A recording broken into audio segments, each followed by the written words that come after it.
Je suis un entrepreneur, on appelle ça un serial entrepreneur. J'ai créé ma première entreprise en 92 qui a introduit IP Fitouns, tout ce qui est Internet Protocol, 4 années avant l'ATI, avant l'Agence tunisienne d'Internet.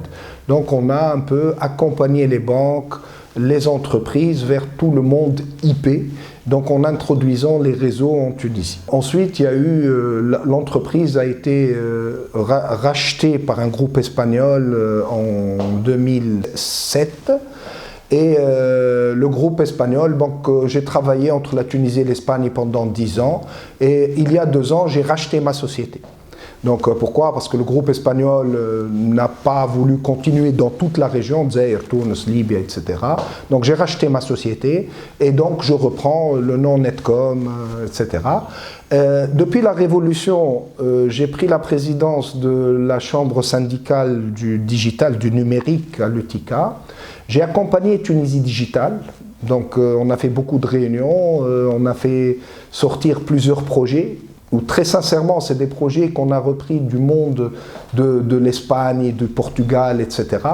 Aujourd'hui, j'ai quitté l'UTICA pour aller à Connect et je suis vice-président chez Connect Digital.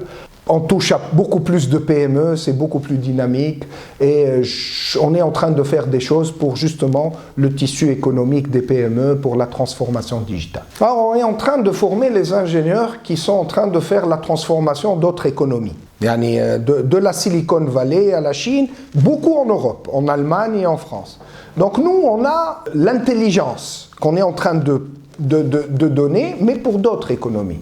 Le blocage vraiment vient de la manière avec laquelle on est en train d'aborder le digital. Si on parle de l'État, l'État est encore au stade des études pour donner des services aux citoyens. Il y a des choses qui ont été dites en 2012-2013, l'youm mazalou fait les études. Et ça c'est très mauvais, en fait le digital c'est le temps. Et perdre autant de temps pour mettre en place le digital qui n'est pas l'informatique. Je fais la différence. Si l'État n'a pas mis un système d'interopérabilité pour que ou l'identifiant unique du citoyen pour qu'il soit reconnu entre les différents ministères, on est peut-être parmi les derniers pays qui vont mettre ça. En 2012-2013, malheureusement, ça arrive, il faut des lois, mais on prend beaucoup de retard. Sur le plan économique maintenant, il y a beaucoup de réticences aussi. D'abord, on est assis sur un modèle qui est un modèle obsolète de sous-traitance, de main-d'œuvre, etc. Or, ce qui va arriver, c'est que la robotisation, l'intelligence artificielle qui est en train d'arriver à pas de géant, sincèrement, elle va éliminer des métiers. Il y a 2 semaines, on a parlé d'un robot qui fait 800 000 pièces textiles jour. C'est énorme pour notre industrie de textile. Nos centres d'appel, il y a des robots aujourd'hui qui prennent les appels, qui répondent et qui sont là pour accompagner parce qu'il y a de l'intelligence artificielle qui est derrière. Donc notre modèle économique est basé essentiellement sur la main-d'œuvre et le faible coût. Il est obsolète. Donc on doit changer de modèle, aller vers un modèle d'intelligence, comprendre ce qui se passe autour de nous et épouser ça pour notre économie et pour notre pays. On a un emplacement géographique magnifique, extraordinaire, qu'on n'est pas en train d'utiliser et qu'on n'est pas en train d'en profiter. Alors le marché africain, c'est un marché où, d'abord, la bataille mondiale aujourd'hui. Elle est entre l'Est et l'Ouest et l'Afrique est le premier marché qui est ciblé.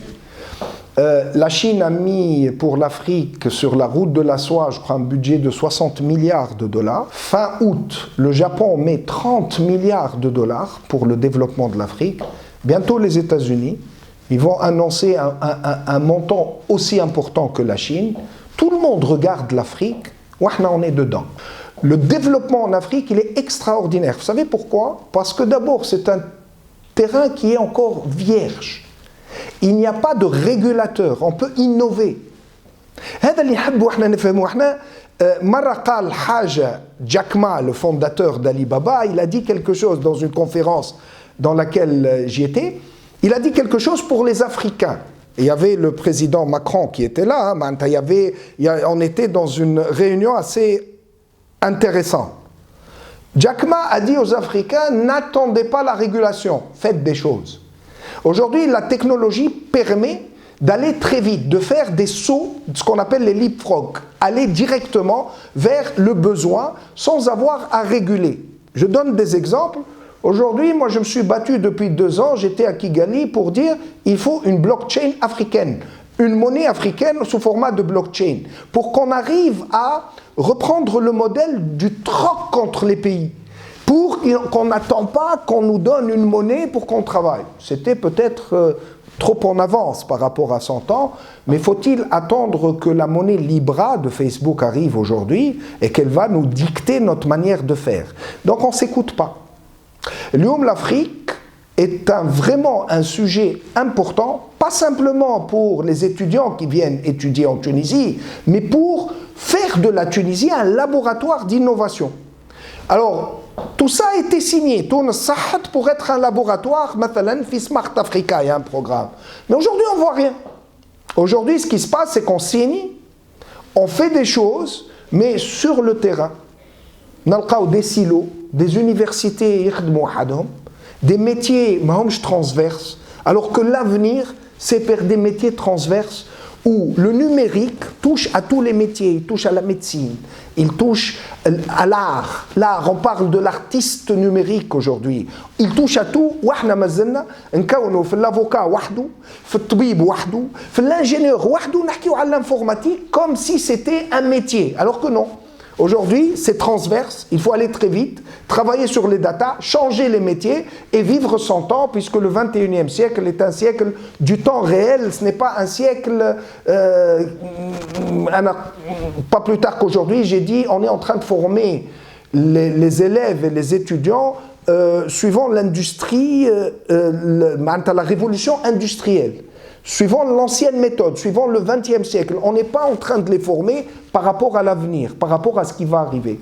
Et c'est étonnant de voir qu'il y a beaucoup de chiffres qui sortent, hein, genre 65% de ceux qui vont dans les écoles vont faire des métiers que nous ne connaissons pas. Ça, c'est juste. Hein, que ceux qui sont dans les écoles vont faire des métiers, 6 à 8 métiers dans leur carrière. اللي احنا ما نعرفوهاش انت جورناليست انا انجينيور قعدنا في الخدمه اللي احنا فيها هما مش يعملوا 6 à 8 métiers اللي اليوم هما اولادنا في المكتب. Qu'est-ce qu'on a fait pour ça? J'ai beaucoup de questions à poser au ministre de l'enseignement supérieur, au chef du gouvernement, au prochain. Qu'est-ce qu'on est en train de faire pour nos enfants?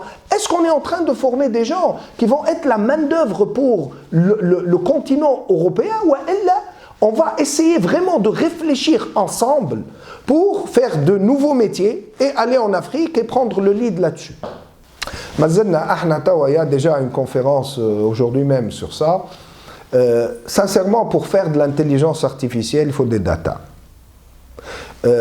Parmi les choses qui ont poussé ces technologies d'intelligence, c'est en fait une triple évolution exponentielle. C'est les data, c'est la puissance de calcul et c'est l'innovation algorithmique. Des ministères que l'on en silo. Le ministère des Affaires étrangères, le ministère du Transport, le Tunisien ne se retrouve pas.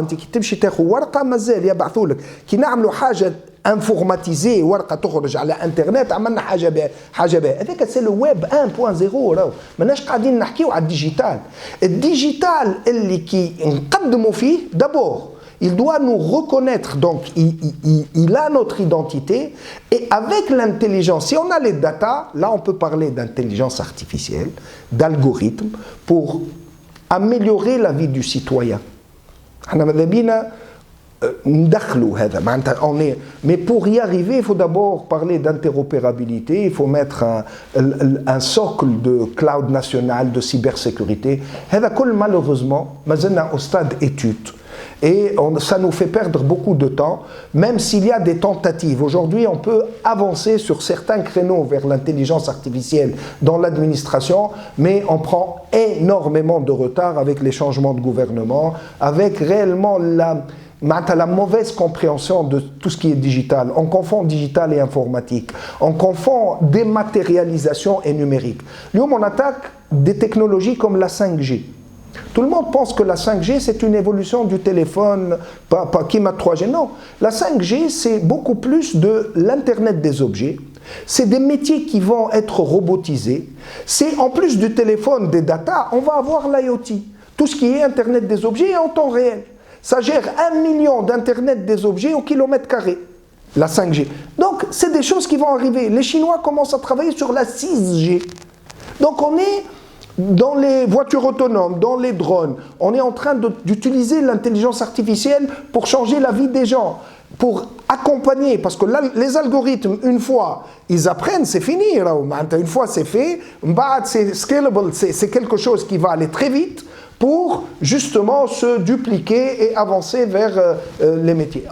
Lyon, on prend beaucoup de retard et on essaie malgré ça de trouver des solutions. Nous, on veut essayer de les trouver avec l'enseignement supérieur, avec les IZ par exemple. On est en train d'essayer de mettre des plateformes pour que les IZ soient connectées entre elles et qu'elles partagent ce qu'on appelle des API, des Application Program Interface.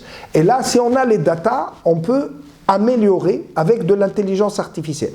Ça, on veut le faire. Déjà, commencer pour donner des résultats avec des sortes de proof of concept dans des métiers comme les villes intelligentes, comme l'agriculture, l'agritech, comme l'industrie 4.0, comme la santé. Donc on essaie non seulement de donner ça aux universités, mais en plus de spécialiser certaines régions. Il y a des régions qui sortent du lot. Là. Il y a des régions qui veulent se spécialiser au l'agriculture, l'agritech, au les smart cities, au l'industrie, donc énergie renouvelable, etc. Donc on essaie de continuer à travailler. On ne va pas attendre que l'administration arrive et qu'on soit perçus comme des citoyens, l'administration va nous accompagner en parallèle. On ne va pas s'arrêter, on va continuer à travailler côté université pour que la Tunisie retrouve sa place dans ce monde. Alors, il y a des métiers en évolution. Il y a des métiers qui vont vivre une révolution.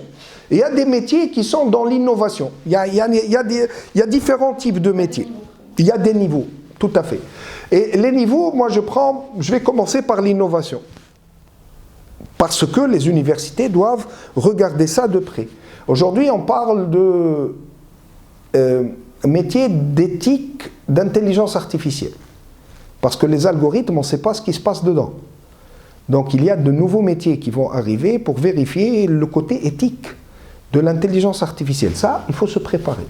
Il y a les artistes numériques. Ça, on parle de l'art, mais en utilisant le numérique. On a des ingénieurs de transplantation au niveau médical. Il y a de nouveaux métiers qui vont arriver que si on ne s'y met pas aujourd'hui, pour regarder comment ça se passe ailleurs, on va passer à côté, on va continuer à produire, mathalan, les universités, on produit des comptables, ça va disparaître. Même certains niveaux d'avocats qui traitent l'information, ça sera remplacé par des algorithmes. Des métiers de journalistes. Aujourd'hui, le journaliste, c'est réellement, on prend les informations et on fait un livre rapidement. C'est les machines derrière qui le font.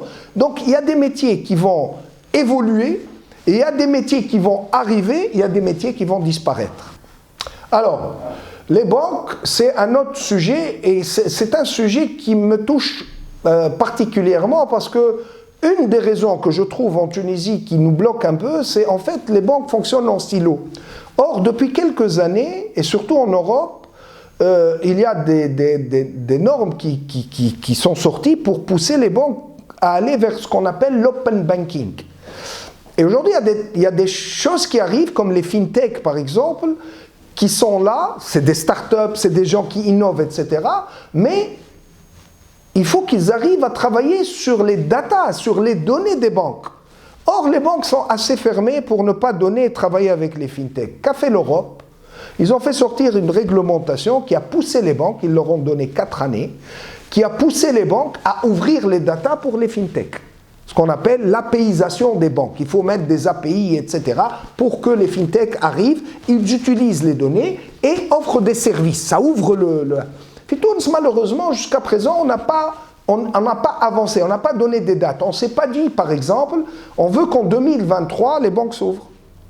Et ça, je demande au gouverneur de la Banque centrale vraiment d'étudier avec les banques la possibilité d'avancer vers ce qu'on appelle l'open banking, ce qui est arrivé en Europe, on veut qu'il arrive aujourd'hui.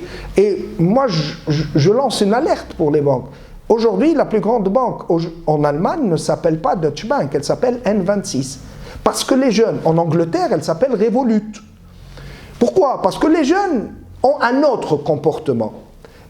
Et les banques traditionnelles, si elles vont résister et rester dans le monde traditionnel tel qu'elles le connaissent, les jeunes vont les oublier pour aller voir des fintechs, des entreprises qui sont plutôt adaptées à leur mode de fonctionnement, à leur mode d'usage,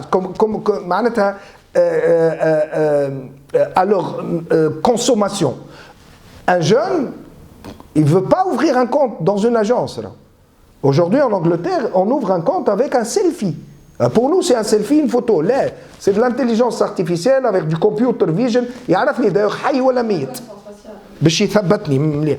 معناتها اليوم quand on offre ça à des jeunes et en même temps, il y a d'autres banques qui leur disent إجا باش تحل يلزمك تعمل demande ou demande signée وكل, ils vont certainement aller vers les autres et ne pas travailler avec les banques traditionnelles. Les banques traditionnelles ont du mal à s'adapter, il faut les aider, à mon avis, il faut les accompagner dans cette transformation, et résister n'est pas la bonne solution. Il faut s'adapter. Il y a aussi d'autres secteurs dans la finance qui sont touchés, les assurances par exemple. Aujourd'hui, on avance vers la 5G, c'est la voiture autonome, la 5G. Je fais tout de suite le lien. C'est de l'IoT, c'est la voiture autonome. Comment vont faire demain les compagnies d'assurance, presque plus de 50% de leurs revenus, j'aime l'automobile, les assurances vont signer avec les constructeurs, les voitures vont devenir autonomes. Pour les assurances maladie aujourd'hui, on parle de médecine prédictive avec de l'IoT pour accompagner les personnes. On ne parle pas de maladie et d'assurance maladie. Donc les métiers sont en train vraiment de changer et je ne vois pas malheureusement Fitounes, ces banques, ces compagnies d'assurance commencer à vraiment créer de l'open innovation, des espaces qui permettent de regarder l'avenir et de ne pas rester bloqué sur ce qui se passe aujourd'hui. À l'âge de pierre. Absolument, absolument. Au XXe siècle, moi je dis. Hein, il ne faut pas se tromper d'eux. Voilà. Parce qu'ils ne se retrouvent pas. Mais que faut-il faire? Il ne faut pas baisser les bras.